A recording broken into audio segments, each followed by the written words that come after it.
St.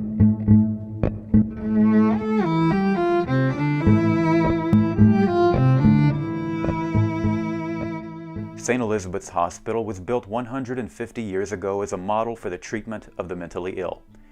An extensive archaeological investigation of this 176-acre National Historic Landmark began a decade ago as part of its redevelopment for the new Department of Homeland Security Consolidated Headquarters.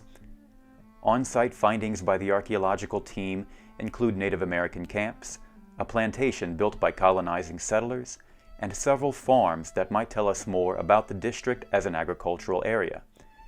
In this video, senior archaeologist Paul Creasa speaks with the DC Preservation League about his team's excavation of a brick kiln used to construct the original buildings of St. Elizabeth's campus.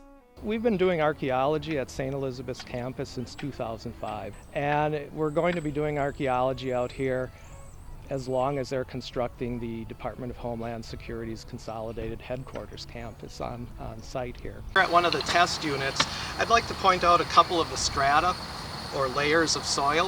The first one is this dark layer up here. That's a layer that they placed on top of the clam kiln to make a nice surface for the patients and patients' use in this area.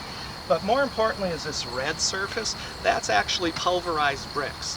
When the clam kiln is in operation, the bricks at the very bottom get very hot, and they have a tremendous amount of pressure from tons of bricks above them, and they actually get crushed. And that's what we're seeing down here, a layer of crushed brick fragments. And when we find that, we know we're in a clam kiln. This work is important for a number of reasons, but one of the primary reasons is it helps fill in the history of St. Elizabeth's campus. We really don't have a lot of information on how the center building itself was constructed. Our work here provides part of that information. Back in the 1850s, the superintendent produced reports to Congress on the construction of the campus, but he didn't give us a lot of detail about how the buildings themselves are being constructed. One of the things we do know from his reports is that there were a number of kilns here on St. Elizabeth's campus, that there was actually a brick making season, and they made about 2 million bricks each season, and that would place us at about 30 million bricks being produced here on campus during that time. So one of our main goals and main questions is, how did they produce all that brick?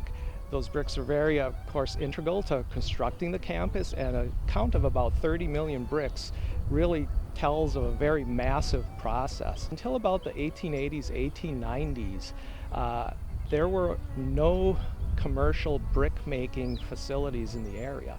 So this is really one of the prime ways that all the brick buildings, or most of the brick buildings in the area, were constructed by these almost artisanal clam kilns with people who knew how to fire the bricks to a certain consistency. This really helps not just the St. Elizabeth's project, but all projects, all historians, all individuals who are interested in the preservation of standing brick structures. It gives them the information on how their building was constructed and what the nature of their bricks might be. That becomes very important when you see the soft paste bricks that were used in the center building. It becomes very important to understand that from a physical process, and to how those sorts of bricks might be weathering through 200-300 years.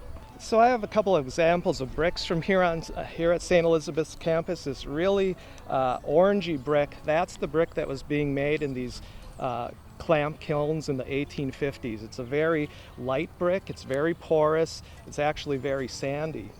By the 1880s, 1890s, you got this sort of brick. This is a manufactured brick from somewhere else in the area. It wasn't made here right on St. Elizabeth's campus, and you can see it's a very dense brick, and it's a very different color. It's a reddish color. So we can actually tell, based on the color and the density of these bricks, what time period the bricks were being brought or manufactured here in St. Elizabeth's.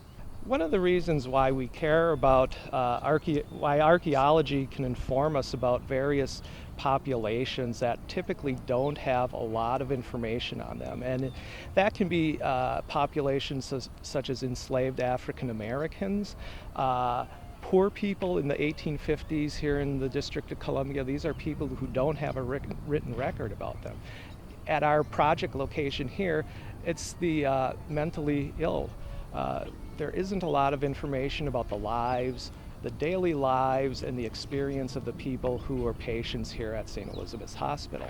So one way that we can contribute to the understanding of these people, to actually memorializing them, the thousands of people that were here at St. Elizabeth's over the hundreds of years that it was in operation, is through archaeology. We can find out what their daily life was like, how they experienced this location.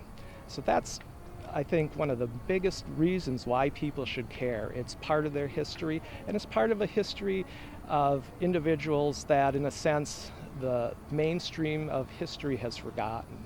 And I don't think we should ever be forgetting those individuals.